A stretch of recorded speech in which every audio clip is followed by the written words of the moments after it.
now we'll study about the types of elements. So types of elements. So first one is the normal or representative. Normal or representative elements. So here those elements which belong to the 1A to the 7A group are called as normal or representative elements. Here the inner shell will be completely filled, whereas outer shell will be incompletely filled. Means the outermost electron, outermost shell is incompletely filled. So outermost shell is also called as ultimate shell. So next type is transition elements. So transition elements, those elements which belong to the 1B to the 7B and 8, they are called as transition elements. And here also the outermost electronic shell is incompletely filled, and it is called as, and the outermost shell here it called as penultimate shell. Here it is called as penultimate shell.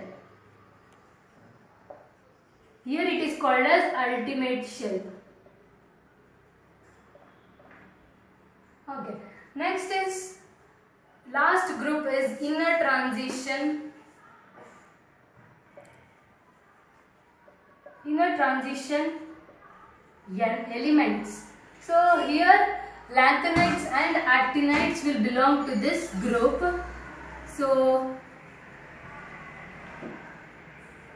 So it ranges from atomic number 59 to 71, and actinides are atomic number starts from 89 to 103. Okay, these are the types of elements we studied. First one is normal or representative elements, and second one is the transition elements, and third one is the inner transition elements. So next is the types of blocks. So there are 4 blocks. One is S, P, D, N, F. So S block will consist of 2 electrons. As we know, P will consist of 6 electrons, D consists of 10 electrons, and F consists of 14 electrons. So S block is, the groups are group 1 and 2 belong to the S block. So group 13 to 18 belong to P block, and group 3 to 12 belong to D block, and F block are lanthanides and actinides. So in a periodic table, to the left corner is the F. I'll show you. So here there are groups. So these are periods. So this is normal periodic table. So these 2 groups belong to S block. This belongs to P block. This belongs to D block, and this last belongs to F block. So these are the types of blocks of elements. So next is there is one relationship called as diagonal relationship. So diagonal relationship holds good for only few elements. So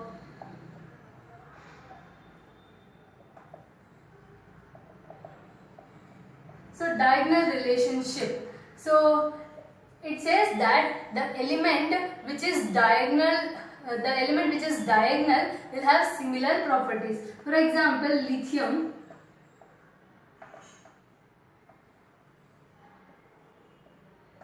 So in periodic table, these are the positions of these elements. So lithium's diagonal element is magnesium. So this diagonal relationship will reveal that these two will have similar properties, either physical or chemical. So this beryllium and aluminum will have similar properties, and boron and silicon will have similar properties. And this shows that only the similar properties are shown in this diagonal relationship. Only lithium, beryllium and boron will show this kind of relationship. This is applicable only for these three elements. So next is the periods. So we know there are 7 periods. 1, 2, 3, 4, 5, 6, 7. Okay. First period will have 2 elements, that is hydrogen and helium. 2 elements. Second period will have 8 elements. Third period will have 8 elements. Fourth will have 18. Fifth 18 elements. Sixth 32 elements. And seventh 32 elements. Now, since there are only 2 elements, this is a short period. Since 8 is also short, this is very shortest. So this is short, this is also short. This is pretty long period. This is also long. 32 is very long. So very long. So 32 is also very long. So the shells consist of 2 electrons, 8 electrons, 18 electrons and 32 electrons. So we can say like this. And one thing is, so what happens is down the group. So this is down the group. This is period.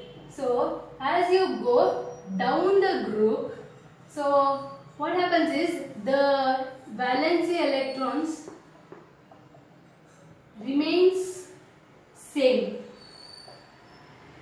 Okay. Whereas you go along the period, the valency electrons will change. For example, lithium. So lithium will have 2 and 1. So sodium will have 2, 8 and 1. So the outermost electron is 1 electron. Here also 1 electron, because same group will have same electrons. Whereas in periods, so for example, if you take sodium, that is 2, 8, 1. If you take magnesium, if you take aluminium, if you take magnesium, 2, 8, 2. So the valency electrons increases one as you go from left to right. As the element increases, one electron will be increased. So you can go through worksheet 1. So next topic is periodic properties. So what we learn from periodic table is the classification. Next coming to properties. So how do we determine the position of an element? So position of an element will be determined by their electronic configuration. So by the help of this electronic configuration, we can trace out the position of the element. For example, sodium. Sodium electronic configuration is 2H1. So there are 3 shells. And 1 valence electron. So valence electron is the electron which is present at the outermost shell. So 1 valence electron. So these 3 shells represent the period. So it belongs to period 3. So the valence electron will represent the group. So the group it belongs is first group. So the shells represent the periods. The valence electron represents the groups. So there are 3 shells. So this belongs to period 3, and there is 1 valence electron. It belongs to the group 1. By knowing this electronic configuration and differentiating the group and period, we can place the position of an element in a periodic table. So let's learn about the groups and periods. So first of all, groups. So groups I already mentioned, they are vertical. So for example, lithium, sodium, etc. So what happens is, down the group, atomic radius or size increases. Okay, down the group, atomic radius or size increases. So not only atomic radius, there are many conditions will happen. So increase in the atomic size. So there will be increase in the shells, number of shells. Okay, and there will be increase in the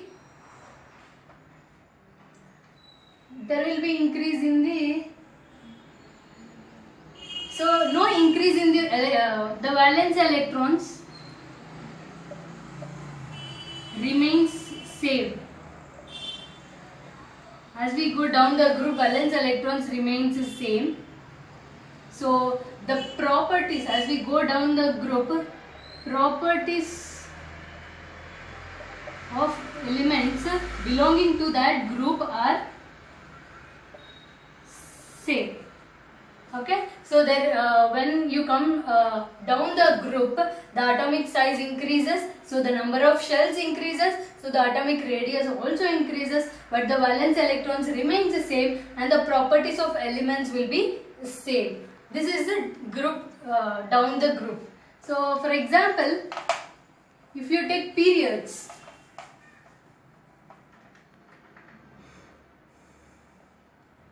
which are like this. For example, if you take sodium, magnesium, aluminium, silicon, etc. So what happens is, the number of, as you go along the period, number of shells decreases because the size decreases. So, and also there is a property where metallic property decreases. So metals to non-metals, which means as you go along the period, the metals will be on the left side and non-metals will be on the right side. So these are the properties. And what happens to valence electrons? So as you go along the period, the valence electrons increases by 1 by each element. So the electronic configuration of sodium is 281. So the valence electron for magnesium is 282. There is increase in 1 electron. So aluminium 283, etc. So this is about the periods. So next, coming to the what is periodicity? So actually periodicity is very important in periodic properties. Periodicity is nothing but the similar properties are the similar properties of elements taking place with the increasing in the atomic number, which means, so I'll give you an example periodicity. So example is, at regular intervals the similar